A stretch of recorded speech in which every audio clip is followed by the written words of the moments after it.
with their arm raised. Is this the dagger?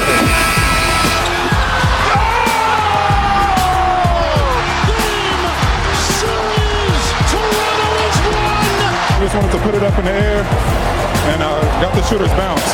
This is how it feels to stand on the clouds. The Eastern Conference Final is going to come down to the production of Kawhi Leonard and Giannis Antetokounmpo. For Kawhi, he's found lots of success in transition through the first 2 rounds of the playoffs, scoring 76 points on the break, 9 more than the next closest player in Giannis. But the Bucks might have the answer to stopping Kawhi. This season, Milwaukee is the only team to allow a field goal percentage below 50% on transition shots. Now, on the other side, the Raptors will have to find a way to stop Giannis as he gets going toward the basket. According to Second Spectrum, the Greek Freak leads the NBA in field goal percentage on drives this season, shooting 63%. Pascal Siakam will likely be guarding Giannis. During the regular season, Siakam matched up defensively on Giannis 93 times, forcing 5 turnovers. Giannis shot 56% when guarded by Siakam compared to 62% against all other Raptors defenders. Tim Legler back with us here on SportsCenter. What are you most excited to watch for as these two go head-to-head, Giannis and Kawhi? Well, think about how different these two guys operate when you look at other stars around the league and the way the league looks in general, which is, we're so dominated by the three-point line and the stars, scoring from out there and the way that they play. We're anticipating that shot. That's not what you're going to see out of these two guys. Giannis Antetokounmpo, for all intents and purposes, scores like a center. Yeah. He just does it coming from a guard position, from a face-up position. But he wants to dominate you in the paint at the rim, and he does it to pretty much everybody he plays. And then Kawhi Leonard is the master of the mid-range. He's a guy that wants to get to 15 to 18 feet. His accuracy on that shot is incredible. So for me, I just think it's fascinating to watch a game in which the two star players are going to operate from 15 feet and in, and they're both perimeter players. You just don't see that anymore in the NBA. So for me, it's which player can impose their style on the other team to the greatest extent and play the most efficiently. Okay, I know we're going to have our eyes on these two guys, but tell me, who's the most important player in this series other than those two superstars? I think it has to be Pascal Siakam, and this is a guy that, I've been really talking about since probably November when I saw the improvement in his game from one year to the next. He's a perennial all-star in the future. There's no question in my mind. He did start to fade a little bit at the tail end of this Philadelphia series, and particularly yesterday, he just looked like he shied away from being aggressive in the big spot. So he's going to need to raise his game now in this series. There's no question about it. He's the primary defender on Giannis Antetokounmpo. It's critical because he's got the length and the foot speed to be able to do it. Now, the strength's a different story. I'm worried about him staying out of foul trouble. If you're going to be guarding a guy that's coming at you with that head of steam the entire game and he's relentless in his attack, Pascal Siakam gets in serious foul trouble in this series at different times. That could be a real problem because he is the one other guy on their team right now that's capable of generating that 15 to 25 points on a given night that Kawhi Leonard is going to require from his guys. I also think three-point shooting is critical in this series because both of those guys are going to see a ton of activity.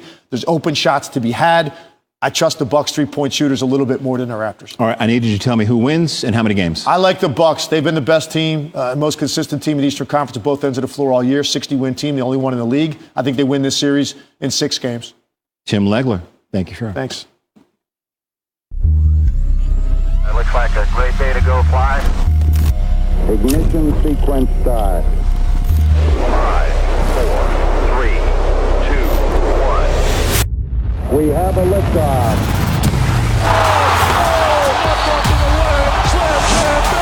It's the science show. When I'm on the rhythm, we don't stop. Are you serious? Science up to the mountaintops. The elevator man. Hope, that is what the number 1 overall pick brings, and that is what Zion Williamson brings, and that's exactly what the Suns, Cavs, Hawks, Wizards, and Mavs are in need of, and Zion. And let's be honest, probably a few other things too. This picture will become a lot clearer after tomorrow's draft lottery, but for now, Scoop Jackson does some speculating on what these rosters would look like with the presumed top pick. If we play the percentages, Zion hooping for one of these teams was bound to happen. Saving the Suns, resuscitating the Cavs, ascending the Hawks, energizing the Wizards, revitalizing the Mavs. And here he goes! Look out! Man, oh man. Let's do the math. 10.5% plus 14% plus another 14% plus 9% plus 6% represents the 53.5% chance one of them was winning the Zion sweepstakes. Numbers really don't lie. He just never stops. Zion! High above the rim!